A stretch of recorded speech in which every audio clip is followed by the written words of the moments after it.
Some have come from a land beyond the wave, sworn to be free. No more our ancient sire land shall shelter the despot or the slave.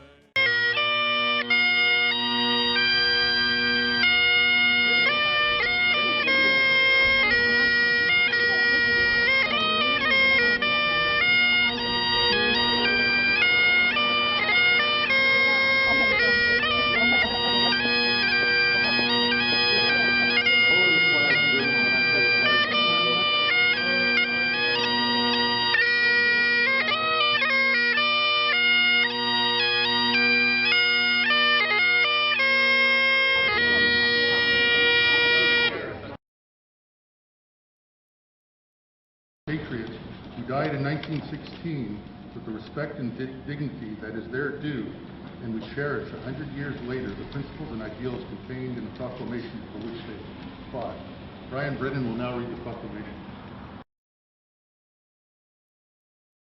In 1916, members of the Irish Republican Brotherhood, forerunners of the Irish Republican Army, decided they would wait no longer for long-delayed British legislation to grant Ireland home rule.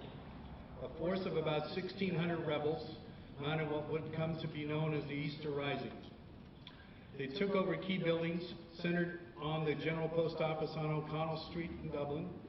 On Easter Monday, Padraig Pearse, head of the provincial government of the Irish Republic, read from the steps of the General Post Office the following proclamation that he and his colleagues had written. The proclamation, a revolutionary political document for its time, announces the birth of a sovereign, self-determined Irish Republic based on the ideals of liberty and equality for all Irish people, both men and women.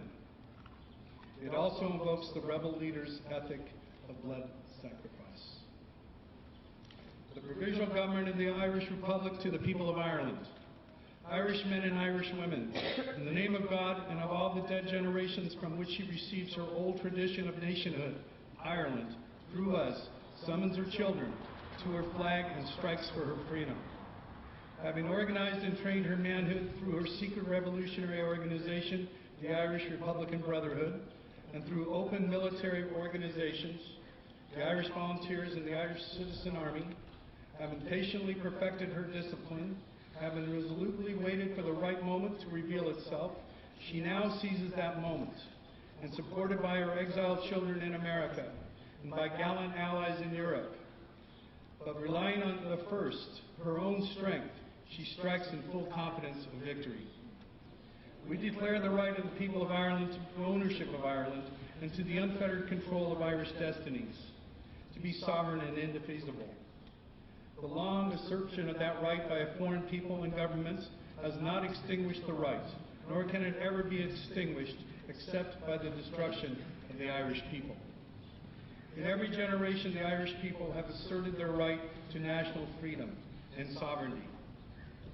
6 times during the past 300 years, they have asserted it in arms. Standing on that fundamental right and again asserting it in arms in the face of the world, we hereby proclaim the Irish Republic as a sovereign, independent state, and we pledge our lives and the lives of our comrades in arms to the cause of its freedom, of its welfare, and of its exaltation among the nations. The Irish Republic is entitled to, and hereby claims, the allegiance of every Irish man and Irish woman.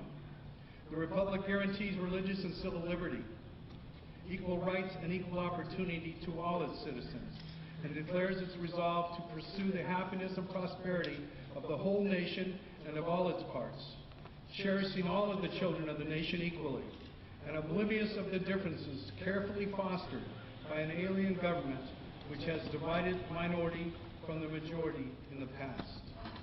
Until our arms have brought the opportune moment for the establishment of a permanent national government, representative of the whole people of Ireland and elected by the suffrage of all her men and women, the provisional government hereby constituted will administer the civil and military affairs of the Republic in trust for the people.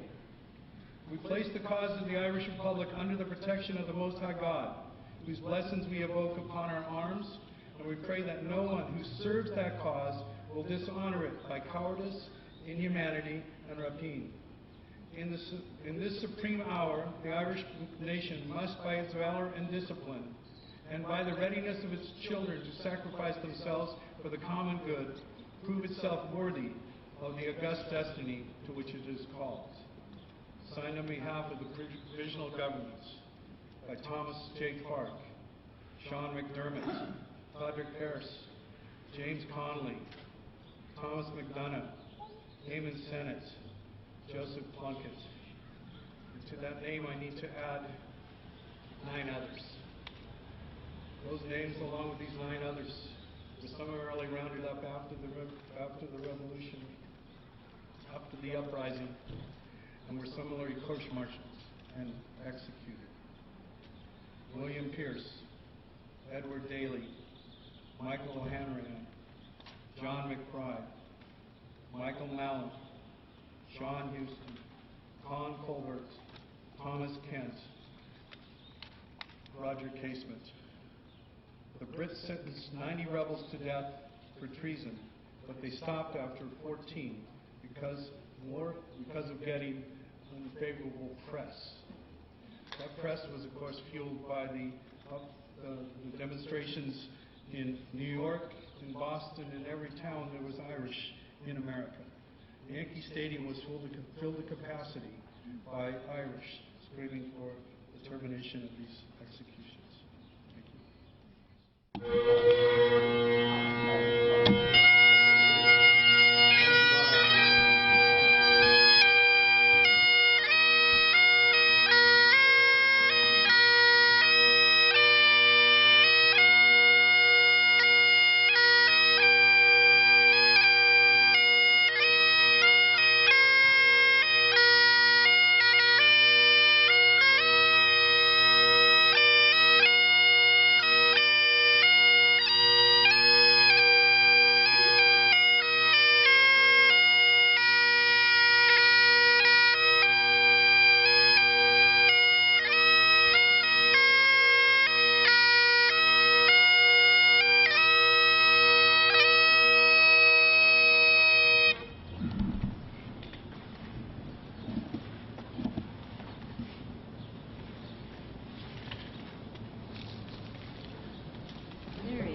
I was born in Dublin.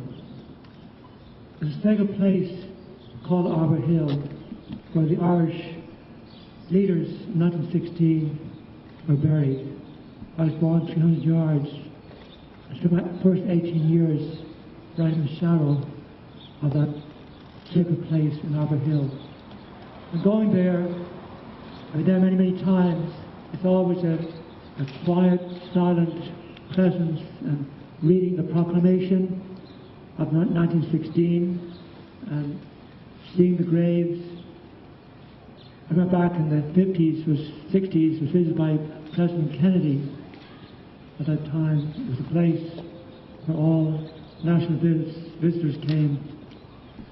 In the shadow of Arbor Hill, a quiet place, a reflective place. Also, of course, visits to the main jail and the square, the wall where they were all shot. We remember these men who gave their lives for Ireland's freedom. And it's a long lost cause, but the cause was ignited in 1916, and it was the beginning of the end of English control over the south of Ireland. 6 years later, 1922, the Irish Free State was proclaimed. But coming back then to Arbor Hill, the quiet time to reflect and pray for all who gave their lives so generously and bravely for Ireland's freedom. Praying for them, praying also for Irish, the beloved Irish country. God will continue to watch over and bless and lead them forward. The great ideals of Patrick Pearse and James Connolly and all the other wonderful leaders in 1916, those ideals will be rekindled and lived more fully in Ireland. And so I pray, we could pray in Gaelic or in English. My Gaelic's a little rusty, I'm afraid. We could begin, Nana Manahar, Agam Vic, Agam Spirit Nay, Amen. If you know some Gaelic, feel free to join in. We'll try and say the Our Father in Gaelic. Our Nar Atar Nav, the Nepadanam, the Dogat Huriat, Kudevet to Hall or in Talib or a Dainter or Nav. Our Naran, Lehul, Tower Dean Amu, Osmat Veen or Beacon, or a Mahma or Bekina Bain, August Na Leksheen Igahu, Oxer Sin Olik. And so we pray, Our Father, who art in heaven, hallowed be thy name. Thy kingdom come, thy will be done on earth as it is in heaven. Give us this day our daily bread, and forgive us our trespasses, as we forgive those who trespass against us. And lead us not into temptation, but deliver us from evil. And the Hail Mary, first in Gaelic. Shida Bahawera, the Talan Grasta, Ton Tiran Lad, Spanner two Ismana, and Spanner Torley Brunei Iansa. And Nevera, the Maharday, be Aram, not the Koch, and Ish, Agar Ur, or Marsh. Amen. Hail Mary, full of grace, the Lord is with thee.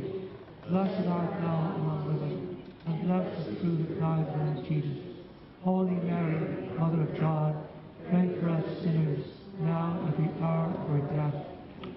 Let's invoke the Gaelic Trinity, St. Patrick, St. Bridget, and St. Columkill, asking our prayers for our beloved Ireland, and going forward, faithful to the ideals of leaders of 1916. May God bless us all. Nan Manahar, of the Vic, of the Spirit Nave. Amen.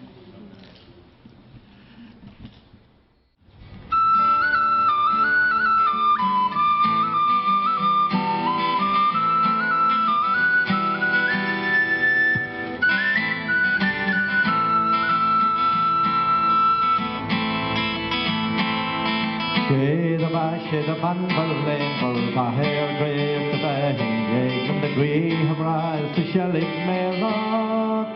To the Celestia Gaula, Oro Shidabaho Walya, Oro Shidabaho Walya, Oro Shidabaho Walya, and they shall talk and towering. Run you will and talk the soil, the garba lame or dog, golly fadis the golly spania, his crunchy ruger golliv, oro shidabaho walya, oro shidabaho walya, oro shidabaho walya, and they shall talk on towering.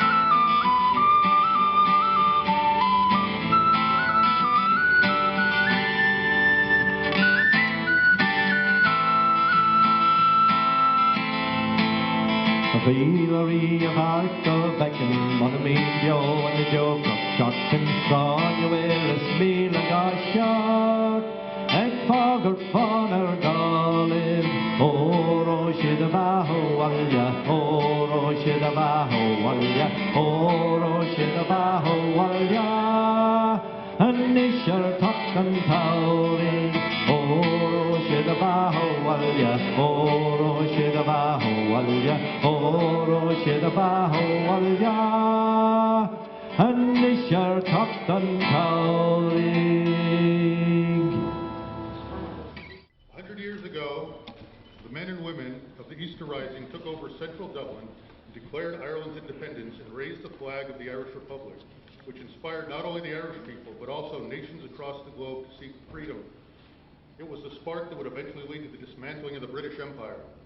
After 5 days, the rebels were forced to surrender to spare civilian casualties resulting from indiscriminate British artillery and gunboats shelling of Dublin. The Irish said they were prisoners of war. The British said they were subjects of the Empire and therefore traitors. The leaders were executed. Thousands were sent to internment camps. Although it was a military defeat for the Irish, it became a moral victory that turned out to be the birth of a nation. Who were these men?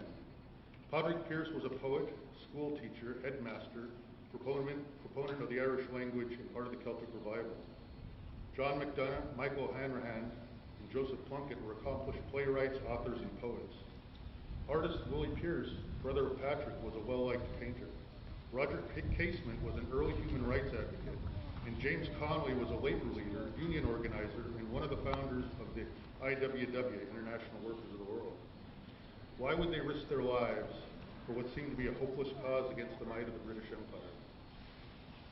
Let's look briefly at the relationship between England and Ireland. Ireland is England's first and oldest colony, and there was no way they were going to let them go without a fight. Henry VIII, the psychopath king who killed 2 of his 6 wives, tried to ban Catholicism and force the Irish to become Anglicans. Queen Elizabeth called for all Irish harpists to be hung and the harps to be burned. Cromwell slaughtered entire cities of people like Wexford and Drogheda and drove the Irish to the west. His battle cry to Heller Connaught for the Irish, while giving the best land in the 3 remaining provinces to the English aristocracy. If that's not ethnic cleansing, then I don't know what is. The penal laws made apartheid look like a walk in the park. It was illegal to speak Irish, practice their religion, play their sports, hold public office, own land, or marry a Protestant. The final straw was the famine, 1845 to 50, which was really more like genocide. The Irish were dependent on the potato because it grew well in the rocky slopes where they were banished to. So when the potato blight hit Europe, the Irish died in mass, about 1 million people, huddled in their homes alongside the roads, their faces green from eating grass. I've been to Ireland and I've seen those lumpy fields, the famine fields where mass burials were, and to this day they won't plow them, they leave them alone. Ireland was a major producer of crops and livestock at the time, but the Irish peasants had no money, so they starved in the worst example of free market capitalism. Britain's colonial administrator during the famine, Lord Trevelyan, said the potato blight was the hand of God, or the cure for too many Irish. Ancient history, some people say, but you got to realize the Easter Rising was less than 70 years after the potato famine. World War II was over 70 years. Could you imagine telling a Holocaust survivor to just forget about World War II as ancient history? It's not ancient history. So now I'll skip ahead to today. I'm happy to report that the Irish are finally comfortable with honoring the men and women of the Easter Rising. For 30 years, only Irish Republicans like Sinn Féin praised the men of 1916. The Dublin establishment feared honoring the men who used physical force to get their freedom would justify the rebels in the north fighting for their freedom. Also, revisionists were gaining ground. These Monday morning quarterbacks were West Brits, kept saying that the Easter Rising was wrong, that Ireland would have eventually been granted free independence without the use of physical force. But while Sally and I were in Dublin last month, Irish President Michael Higgins made a speech putting the revisionists in their place once and for all, I believe. He said the revisionists were wrong, given the context of the time. The rebel leaders were justified, and that the use of force was necessary to get the British out. Irish newspapers reported that 1 million people took part in Easter Rising commemorations throughout Ireland this year, and we were witness to some of it. We went to the Kilmainham jail on Good Friday. We actually went there before it even opened, and there was a line down the street to get in. The most people ever, the museum curator told us. And my friend Lorcan Collins, who's been doing the walking tour, the Rebel walking tour for over 20 years, he said there's rarely a local in the group, and it was packed with locals. They all wanted to finally learn their history, or express their interest in it. So we live in an exciting time for Ireland. It's a time when the goals of Irish unity, equality, and peace has taken giant steps forward. But the objectives of a national government representing the whole people of Ireland, as stated in the proclamation, has not yet been reached. The Good Friday Agreement, which brought peace to the country, has a provision calling for a referendum on the unification of Ireland. Many in Ireland are saying now is the time. Today we seek an agreed, reconciled, and united Ireland by peaceful and democratic means, because this is the context of our times. Recent polls show the majority of people want a united Ireland. When people see the justice of that idea, it can catch fire and change can happen very, very quickly. The 1916 proclamation only mentions one other country in it, and that's America. And it says that they were supported by their exiled children in America. When the day comes and Ireland is united, what part will you have played? Well, Joseph Plunkett was one of the rebels who was executed in Kilmainham jail, and he had a fiancée called Grace Gifford, and he requested that his fiancée be brought into the prison so they could get married, and the other guys, being so nice as they were, you know, they allowed that to happen. And she came in sometime around 2 o'clock in the morning, and they got married in the cell, and the next morning at daybreak he was taken out and shot. So this is the song called Grace.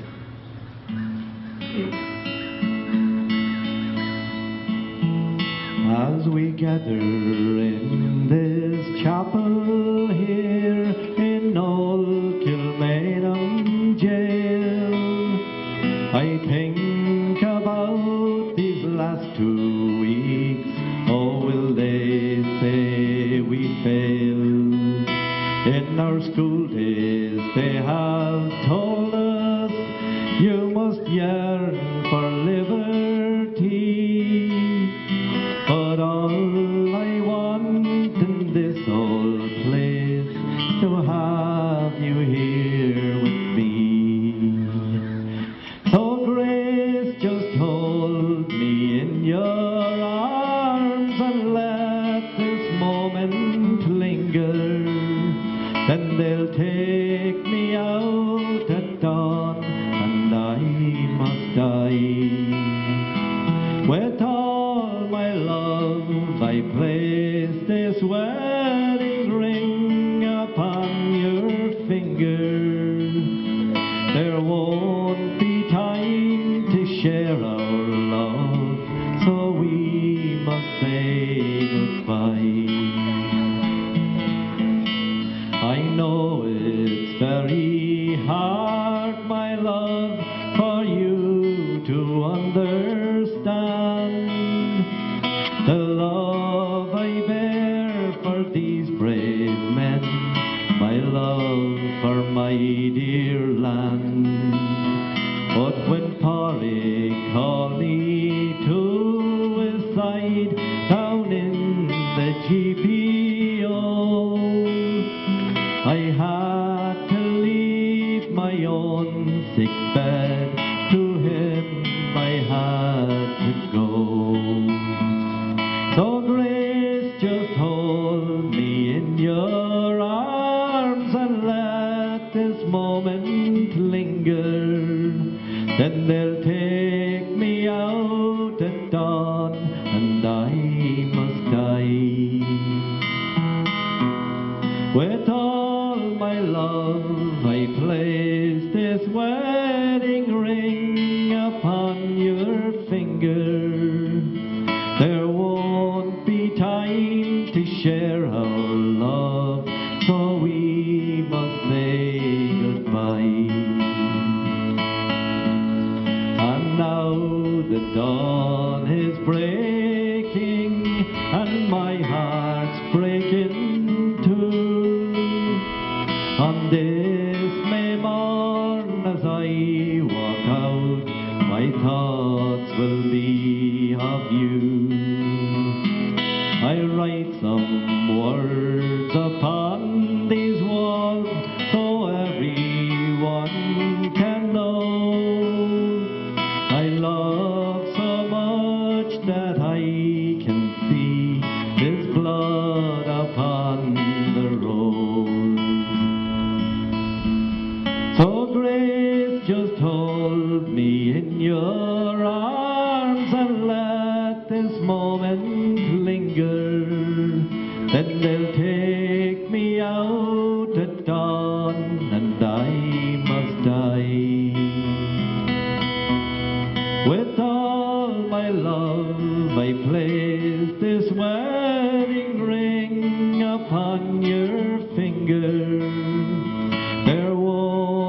time to share our love, so we must say goodbye. No, there won't be time to share our love, so we must say goodbye.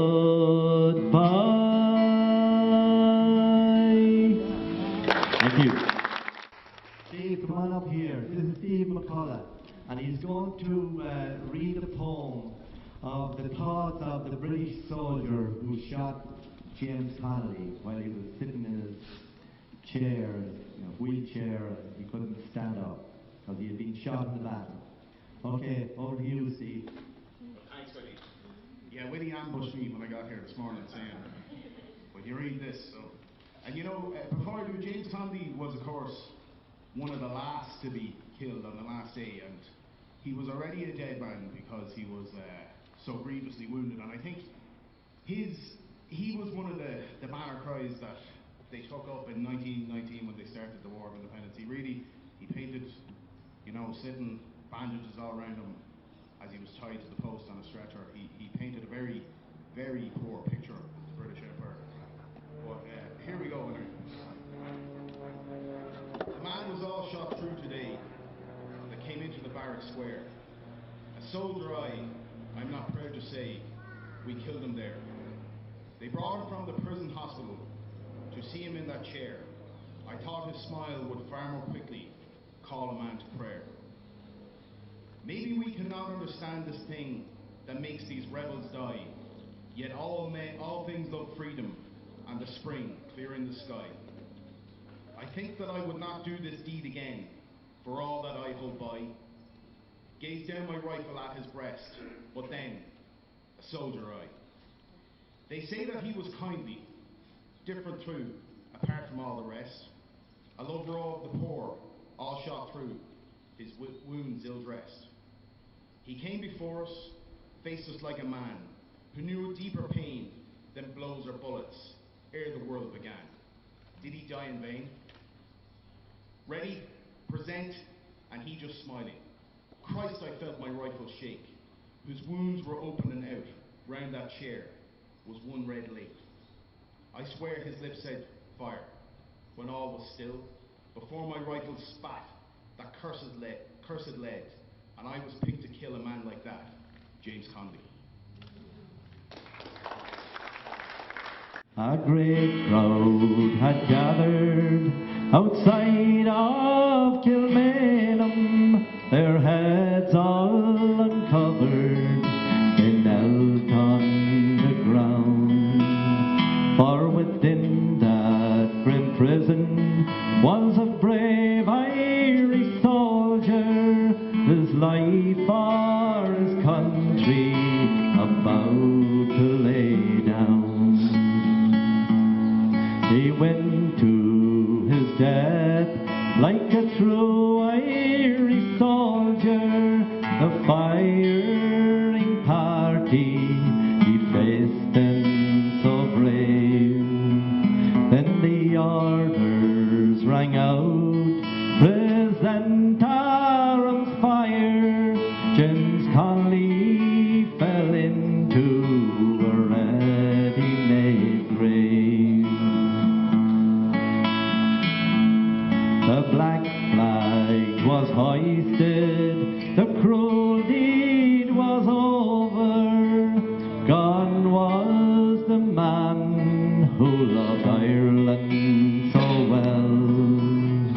There was many a sad heart in Dublin that morning when he murdered James Connolly, the Irish rebel. Many years have since passed since the Irish rebellion. The guns of Britannia o'er our shores did speed, but the brave IRA fought shoulder to shoulder. The blood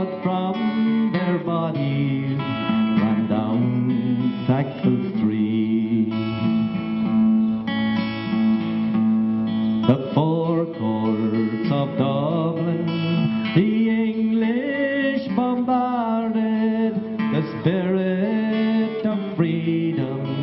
They tried hard to quell, but above all the din came the cry, no surrender, was the voice of James Connolly, the Irish rebel.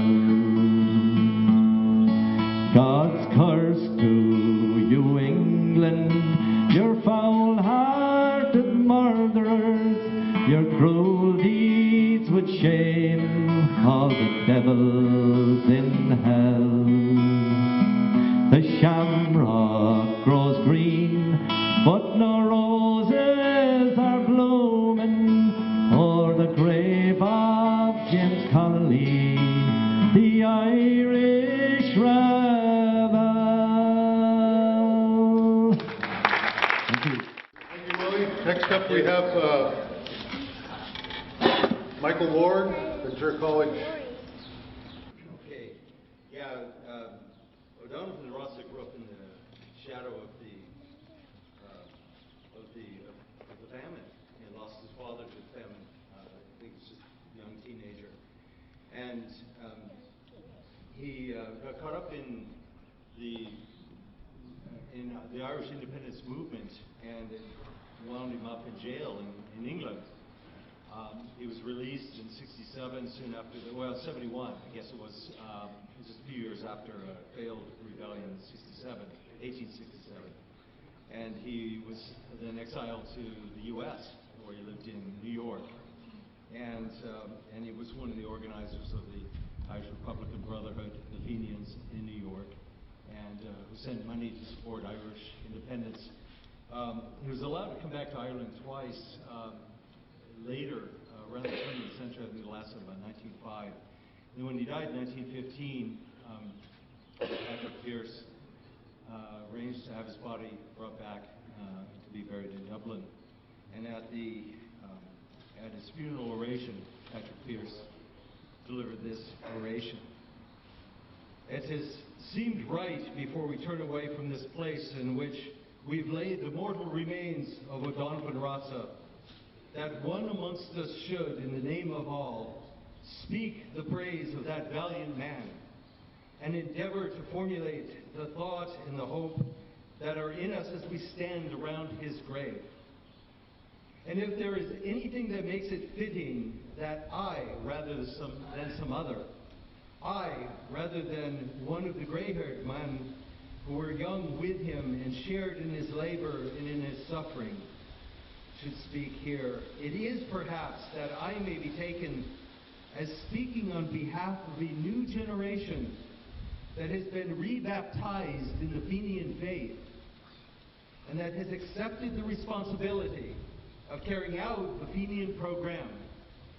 I propose to you then that here by the grave of this unrepentant Fenian, we renew our baptismal vows.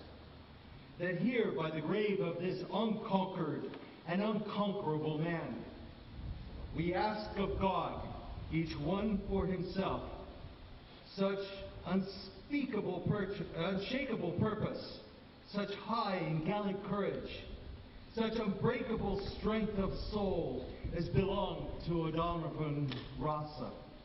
We stand at Rossa's grave not in sadness, but rather in exaltation of spirit that has been given us to come thus into so close a communion with that brave and splendid Gael. Splendid and holy causes are served by men who are themselves splendid and holy. Causes are served by men who are themselves splendid and holy. O'Donovan Rossa was splendid in the proud manhood of him, splendid in the heroic grace of him, splendid in the Gaelic strength and clarity and truth of him, and all that splendor and pride and strength. It was all compatible with the humility and the simplicity of devotion to Ireland, to all that was old and beautiful and Gaelic in Ireland, the holiness and simplicity of patriotism, of a Michael O'Clery, or of an Egan O'Brien. The clear, true eyes of this man, almost alone in his day, visioned Ireland as we today surely would have her. Not free merely, but Gaelic as well. Not Gaelic merely, but free as well. In a closer spiritual communion with him now than ever before, perhaps ever again. In spiritual communion with those of his day, living and dead, who suffered with him in English prisons. A communion of spirit, too, with our own dear comrades who suffer in English prisons today. And speaking on their behalf as well as our own, we pledge to Ireland our love. We pledge to English rule in Ireland our hate. This is a place of peace, sacred to the dead, where men should speak with all charity and all restraint. But I hold it a Christian thing, as O'Donovan Rossa held it, to hate evil, to hate untruth, to hate oppression, and hating them to strive to overthrow them. Our foes are strong and wise and wary.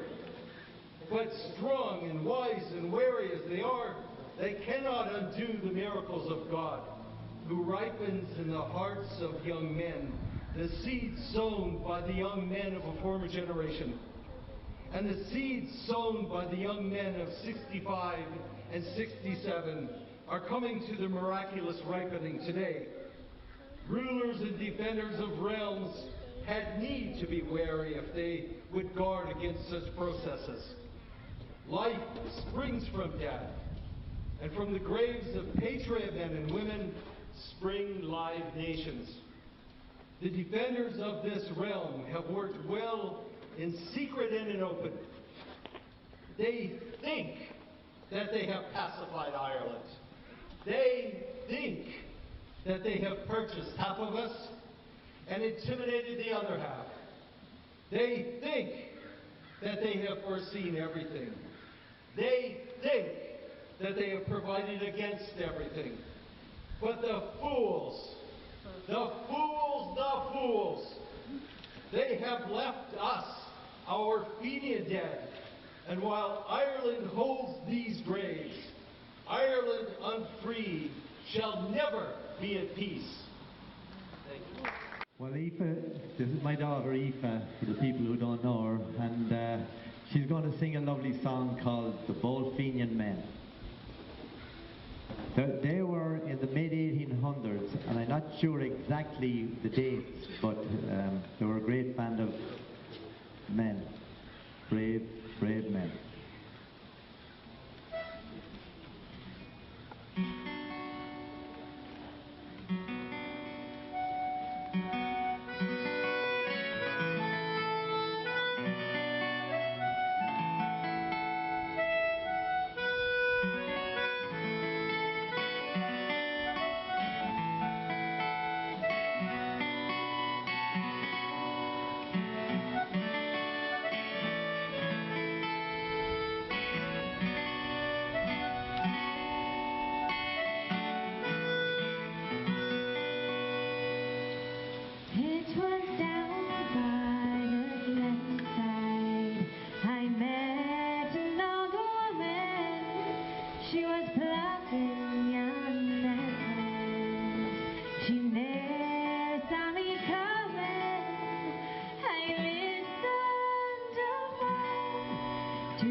When I was a younger boat merchant entered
And listen for the ambivalence in this poem of Yeats thinking about people he knows, people he barely knows, and people he can't stand are part of the rebellion.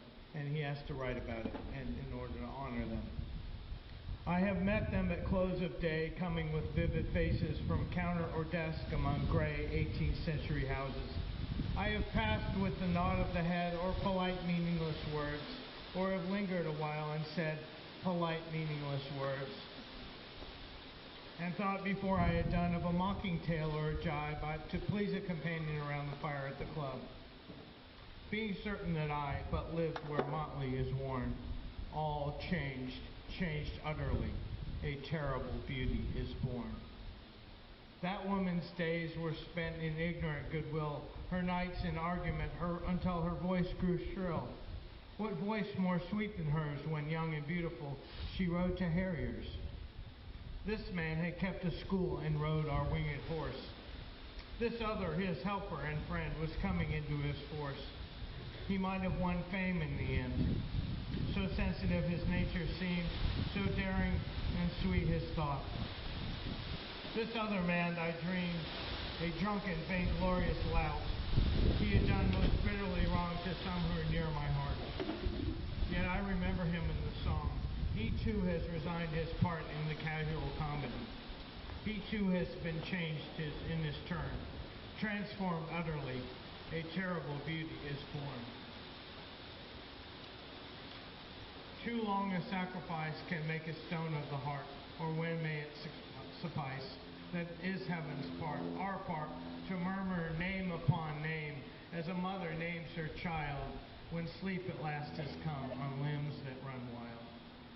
What is it but nightfall? Oh no, not night, but death. Was it a needless death after all? For England may keep faith for all that is done and said, we know their dream. Enough to know they dreamed and are dead. But what if excess of love bewildered them until they died? I write it out in a verse. MacDonough and McBride and Connolly in Paris. Now in the time to be, wherever green is worn, are changed utterly. A terrible beauty is born.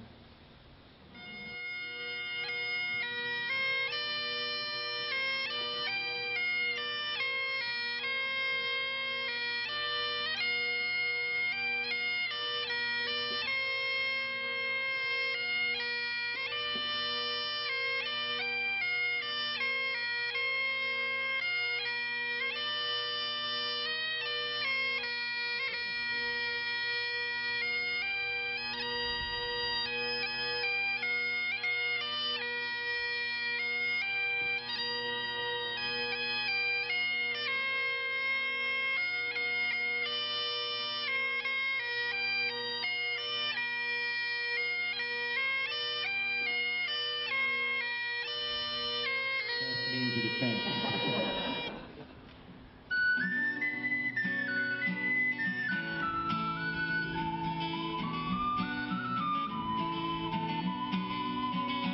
As down the glen one Easter morn to a city fair rode I.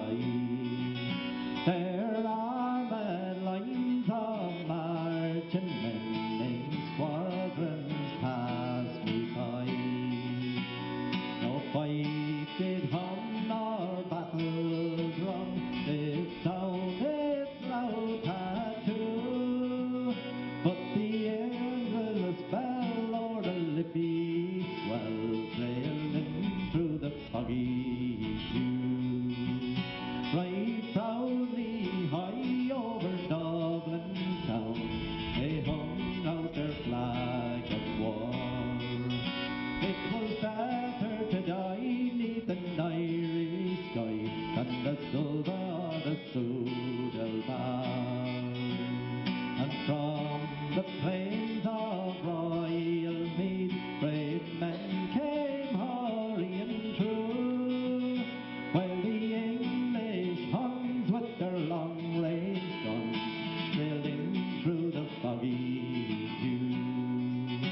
It was England bad or wild geese so that small nations might be free.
Thank you. The last one we have is, Padraig Pearse's The Fool. This is something that he wrote right before the Easter Rising. He predicted his court-martial and execution, and the response. I have squandered the splendid years that the Lord God gave to my youth in attempting impossible things, deeming them alone worth the toil. Was it by folly or grace? Not men shall judge me, but God. God, if I had the years, I would squander them all over again. Yes, fling them from me. For this I have heard in my heart, that a man shall scatter, not hoard, shall do the deed of today, not think of tomorrow, shall not bargain or huckster with God. And the lawyers sat in council with long, stern faces and said, this man is a fool. Others have said, he commit blasphemy. And the wise pity the fool, who hath given his life for a dream, in a world of time and space, against the bulk of actual things, to dream a dream that only the heart can hold. O wise men, riddle me this, what if the dream come true? What if the dream come true and millions unborn shall dwell in the house I have shaped in my heart, the noble house of my Father?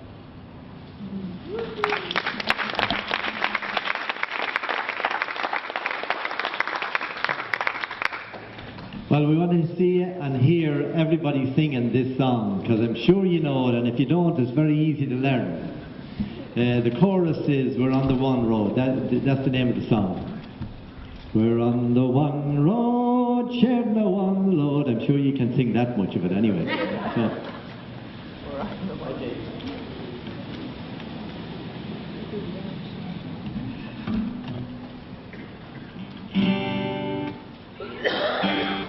We're on